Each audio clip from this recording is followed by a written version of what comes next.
is Shemora Sheikh. I'm a master teacher. I've been teaching for 10 years. Taught everything from, pre-K all the way up through high school. I do locks. What else do I do? I write. I have 3 novels coming out. And I think that's pretty much it. Things just come up as you need them. So if you need it, I'll probably do it. All right. My name is Hakim Ziyad-Bey. I'm an assistant teacher with Rites of Passage Learning Center, and I also instruct children and adults on how to start companies. And that first company is Windows of Opportunity, which is an offshoot of Moorish Rites. Moorish Rites is a company that we started in 2010. It was one to redirect the focus of our history, not as just a label, which I found out the label black to be just a label that was created to lump a group of different people together. It actually touches on an aspect of a history that we need to focus on, and also something that I feel is missing, that we feel is missing from today's society, which there is a place for, is our rights. We don't have rites of passage, so that leaves us unable to do anything but just get a job for somebody who is not trying to, look out for your best interests all the time. I moved here from Wisconsin. I was born in Florida, come from a military family, so I've lived many different places. I've traveled and lived abroad, West Africa, Pakistan, all those places. So, but I came here from Wisconsin. I'm from New York. I was born in Manhattan. I have my house in Queens, in 50 Cent land, Southside Jamaica, Queens. And I moved here just, I guess, a spiritual journey just brought me in this direction. I love Tulsa, and I don't regret, which everybody asks me why Tulsa, I don't regret leaving New York. I have my fun there, and it actually just pick up. So wherever, now when you're from New York, I guess the fun is where you are.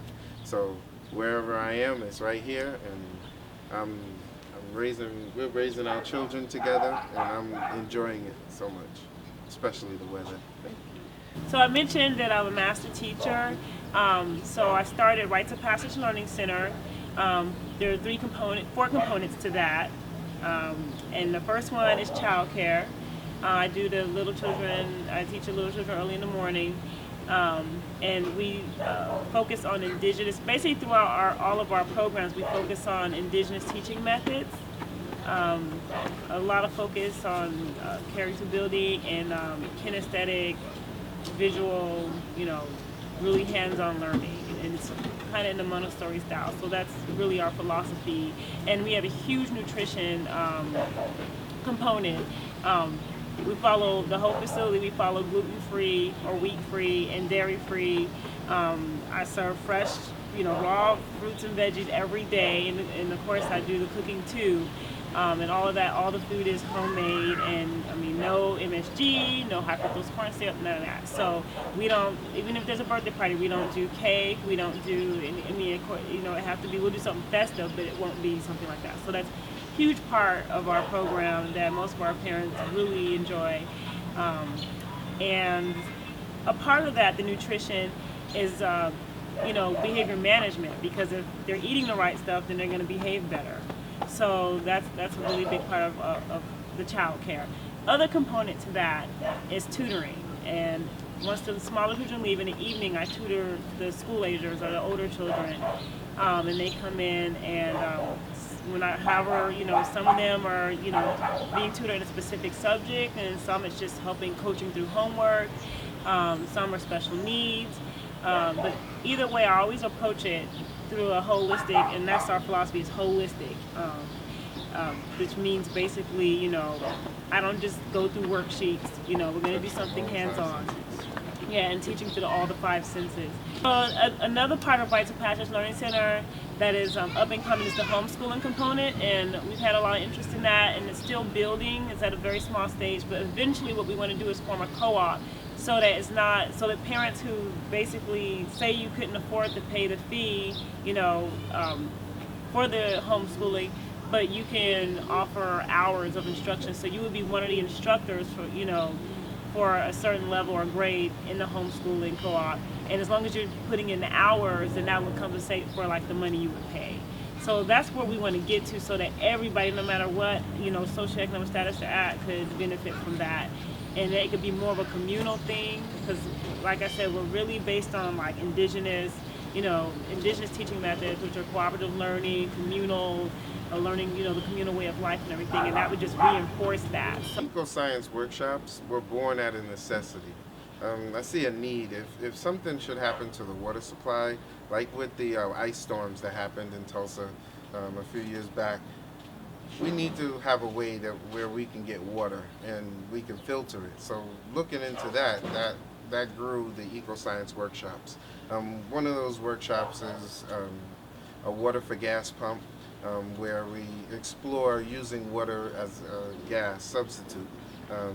And out of that, there's a water filtration that comes with that, with putting oxygen and hydrogen through water. It purifies it. So we have a class set up to test that water, actually build the system that would do that and test the water to see the results, and the students can make a business out of charging water for people in the neighborhood. Being able to do for ourselves, you know, our basic needs. We should be able to grow our own food. We should be able to filter our own water. We should get be our able own to, electricity. you know, fuel our own cars, this kind of thing. So, and like build our solar panels. I mean, it just goes on and on. Dome homes, yeah, that's huge. He's Dome Home certified builder. That's awesome. Windows of Opportunity is an eco-friendly window cleaning company that focuses on windows, but we also do light janitorial, and I use that as a platform for children that'll come into the Rites of Passage program to already have, instead of a classroom, I want to show them a business that's actually running. So I had to set that up, and I take that opportunity to show them maybe something that they might not want to do, but it's something that they can repeat and they can learn and they can see the processes and work on building systems within an organization. So we talked about Rites of Passage Learning Center, and we also do actual rites of passage for children, for adults, but we do that on a case-by-case basis. So that's also a part of our curriculum, and we're actually still working with other organizations and putting that together. And like I said, it depends on what the parent or the individual wants for that rite of passage too. So that's something we do offer on a case-by-case basis. You can reach us through our website, admin@morrisrites.com. You can contact us through the website itself, or you can give us a call at 1-877-570-3108. Give the website. And the website is morrisrites.com. MORISHRITES.com. So for us to look at our past, and looking at the past best qualifies its rewarder or researcher for history. We look at the past and we look at our history in Tulsa, Black Wall Street. And we are still victimized by the act of the massacre on Black Wall Street. And for those individuals to come in our community, take 5 lives from our members of our family, and we hadn't mobilized our efforts to control our own community, police our own community. That act and Trayvon Martin is just the beginning of a separation. I think that was a really heinous criminal act that was committed by those 2 men. And I really feel for the families, because you wake up one day and you have your loved ones with you, and then you find out a short time later in the night they're gone. for really no reason at all. And I don't know what's going through those two deranged individuals' minds, but for any individual to decide that people they don't even know nothing about, but because of their race or color of their skin, that they're going to commit murder, to me is just disgraceful. And it sends a really terrible message that when you want to be an individual, go outside, feel like you should be free, feel like you should have no concerns, but yet because of these individuals, now you have individuals, people in the community are going to live in fear. So, you know, a lot of people are looking at the events that are going on across the country, and maybe across the world for that matter, in terms of what happened recently here in Tulsa with 6 African American people being shot by 2 Caucasian people.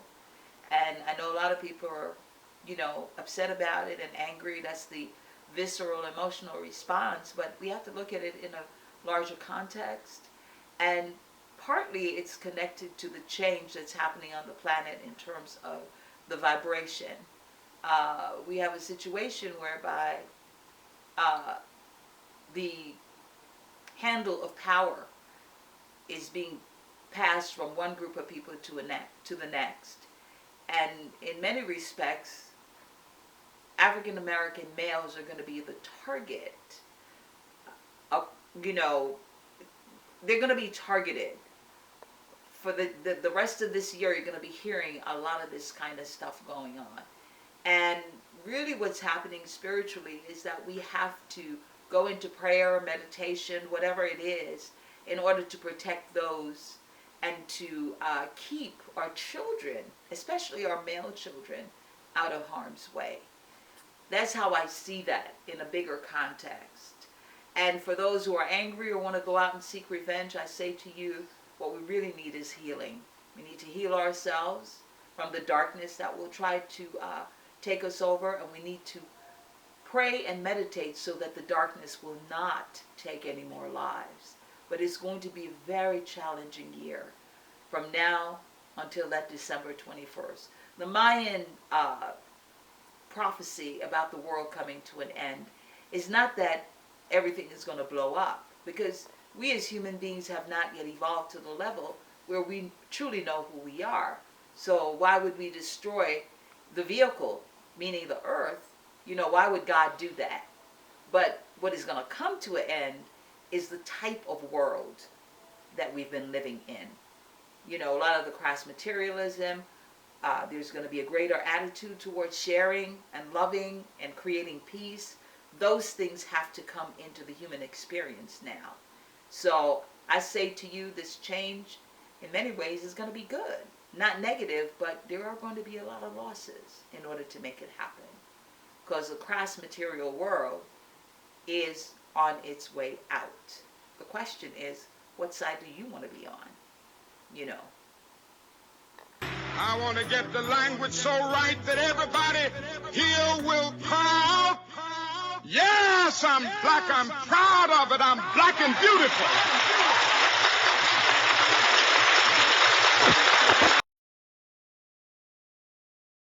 We must repeal these vigilante self-defense laws, which gives people the freedom they feel to kill and destroy and not talk. We must revive these stand your ground laws. We must revive the ban on assault weapons and on concealing weapons. I mean, you know how insane it is to have the right to conceal a weapon in church, or in a school, or in a public park, where you basically, when somebody stepped on your foot or insulted you, or you felt threatened by them, you felt you had the right to shoot them. That is the kind of madness that must stop. We are right now the most violent nation on earth. We kill the most people. We kill the most of each other. We lost fewer than 6,000 soldiers in Iraq in 10 years. We lose about 30,000 Americans a year, 30,000 at home to gunfire. Wow. 100,000 are injured who don't die. We've lost 1 million Americans, 1 million since Dr. King was killed in 1968. And so we must have a commitment to end the rise of violence and violent weapons. For you who are listening today, we lose so many people to jail.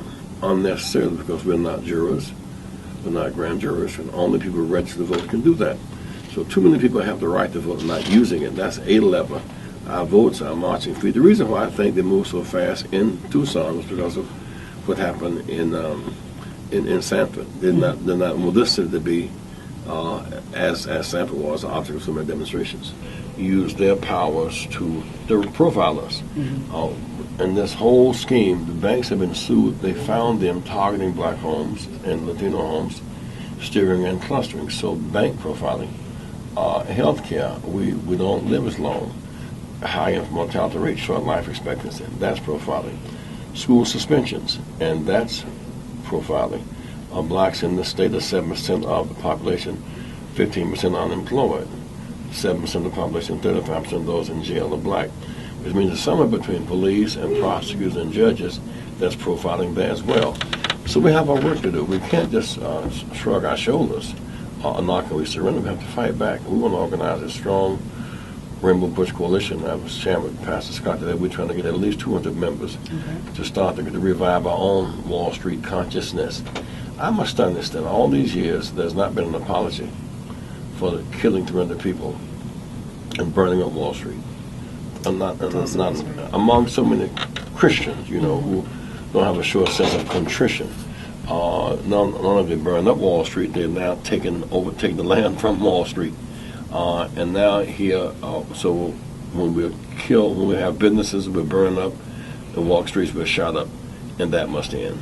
This idea about reviving a ban on assault weapons, why does one need an M16 and an AK-47 except to kill people? You don't hunt rabbit or deer, you only kill people with them. Are prepared to do so. The stand your ground laws, the concealed weapons, the gun checks. We must renew. There's too much violence, and there's too much war. There's too much concentrated wealth and too much poverty. 600,000 in this state are below the poverty level. 600,000. 600,000 are on food stamps. A lot of poor people, and most poor people are not black. They're white, they're female, they're young, and 12 white ministers are much too silent about it. We challenge the white church to get involved in this because this is not just a matter of what the blacks do about getting shot. What the whites do because we have been shot. Right. And we've been shot down by a gun, shot down by a banker. We've been shot in so many ways every day. And this is a great moment for Tulsa to come together on an agenda that lends itself to justice. Grad school at the time, and I was nearing finishing my degree, and Dr. King asked me to join his staff and become his a field director. And I'm glad I did. I was reluctant to do it because I wanted to finish getting my seminary degree at the time.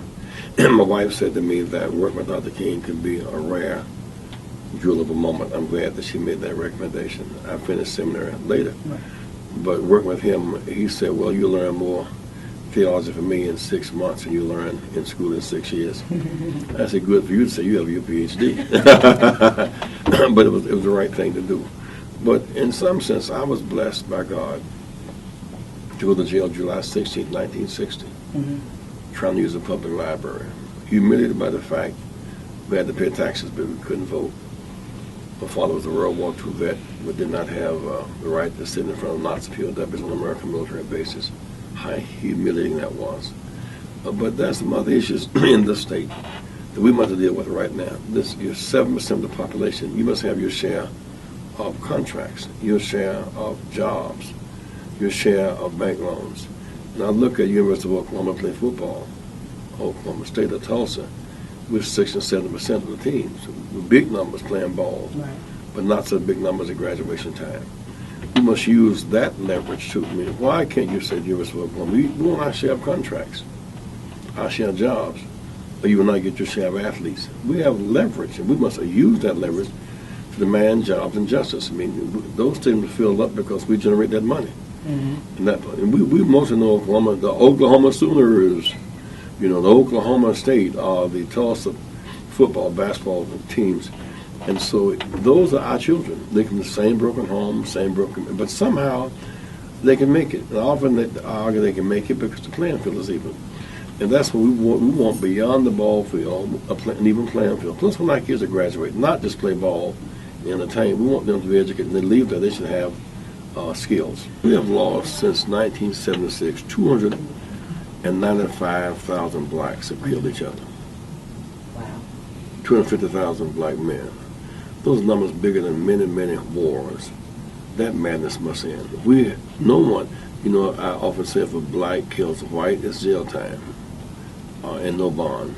The white kills a black, it's revolt time. Black kills black, it's murder time. Yeah. White kills white. We've adjusted to killing. We must stop the adjustment. Blacks must not be the weak link in the justice chain. We must not be the weak link in the justice chain. You look at the Trayvon Martin case. It starts with a suspension, an unnecessary suspension. Kids have been thrown away by the thousands of days out of school, and you get 10 days behind in physics. That's it. Or math. You can't catch up. Right. You go then from suspension to expulsion to truancy to streets to gangs to drugs to jail to death. That's the beginning of the end. And so we must take a renewed look at how many black kids were suspended from school in Tulsa last year. We need to know. It's public information. We need to know. Because once we know, and you should know the truth, and truth will set you on the path to getting free.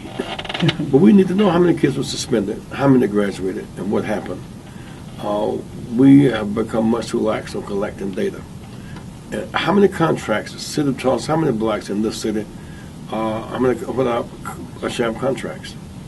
How many companies that you take this broadcast companies that we support, do they support the station? Companies that don't support the station, you should support that company. Trade should be mutual. It should be two-way trade. Those companies that don't support the station should not support them. And those companies don't support our community, you can't just have one-way trade. We buy, they sell. They make money, we beg. No, we can change that. We have the power in this city to get this station with better advertising. The same is true with our black newspaper. The same is true with black institutions. If we use that power, we can make things happen here. So the blessing behind this tragedy is we can turn tragedy to triumph. But one of the things that I shared is that I would hope that as all segments of our city have come together in this tragedy, to really build our city in equality for all, we need to come together and demonstrate that same Tulsa spirit when there's not a tragedy and when there are initiatives and other things that we need to bring about. With a business, a leadership luncheon on Friday at First Baptist, it was a serious luncheon. It was not hors d'oeuvres. It was a serious luncheon. You understand? Like serious? Yeah, like my grandma used to say, come to me. Like Miss Henderson's pound cake, like that kind of serious. That pound cake was awesome. Serious pound cake. That was awesome. Diet buster. I had to go back to Chicago yesterday because there's so many killings there, so much pain. And the Rainbow Bush Convention, July 11th through 14th in Chicago. You're going to hear more about it. We're on a strong Tulsa delegation in Chicago for that convention. Come back home and see your parents and your friends. Yes. And then we came back last night for a big rally, just a great rally last night. It was good to see people so receptive and hopeful. The mayor was there, and Brother Henderson was there, and ministers were there. But I want those who are listening to that. Many people are listening right now who are not registered to vote. And if you're not registered to vote, you don't have the right to complain. It's the right to lose. Vote for what? Vote for Medicare. Vote for Medicaid. Vote for Social Security. Vote for equality. Vote for equal protection under the law. If you don't vote, you lose the right to complain. When we do vote, we win. And you have a guy like Henderson. He is one guy fighting 8 guys and holding his own. One man fighting 8 men. But the good news is if this room were told the dark, and you lit one candle, it would challenge all the darkness. Because that's the power of light. And Henderson in that city council, he is the power of that light. So in this day, I was sharing as we talked with Bishop, and we talked with Brother Scott and other ministers. You have a leverage here that has not been properly used for advancement. One is that these people who are so unkind to us, they recruit our children to play football for them, play basketball for them. And we've gone from picking cotton balls to picking footballs, picking basketballs. And the amazing thing is the school makes millions of dollars. If our kids get caught selling a jersey, they're kicked out of school. In slavery time, everybody could make money except the one picking cotton. And these big sports, everybody can make money except the ones who are making the sport happen. Yeah. But if a school is not going to be frank in giving us scholarships beyond athletics, if they're not going to have a commitment to graduating our kids, I should have conscience. We should discourage kids from going to that school to play ball. That's leverage. So exciting. Those kids, I mean, it's just such a great principle at Carver Middle School. But to see those kids in their formative years learning how to live together. Multiracial school, right? Black and white, Latino and Asian children. And at the end of the day, that's where the civility will come from, teaching children to live together in their formative years. So long as these walls up, behind walls are fear, ignorance, violence, and hatred. With Reverend Jackson to try to get certainly the movement started here in the state of Oklahoma, and it's going to be coming about really rapidly, and we just want the community to support us. We certainly can do some great things here in the state of Oklahoma, the city of Tulsa. They can call First Baptist Church North Tulsa at 582-5129, and we'll certainly be ready to give them the information they need in order to become a part of this movement that has been in existence for some time, but will now have some roots here in the city of Tulsa. Beyond the crucifixion, there is the resurrection. Well, now the crucifixion is over, but there's a resurrected spirit of hope, a will to fight back. And that is the good news. The good news is in the resurrection. Pain is on Good Friday. But the good news is Sunday morning. And if that is people coming alive again, believing again, hoping again, fighting again, voting again, that's the good news. That means that their dying was not in vain. Out of the Emmett crisis, we changed our mind about being afraid in Deep South Mississippi. Out of Medgar death, we changed our mind. Out of Dr. King's death, we went to another level. So long as we're able to turn a minus into a plus, then let God's will be done.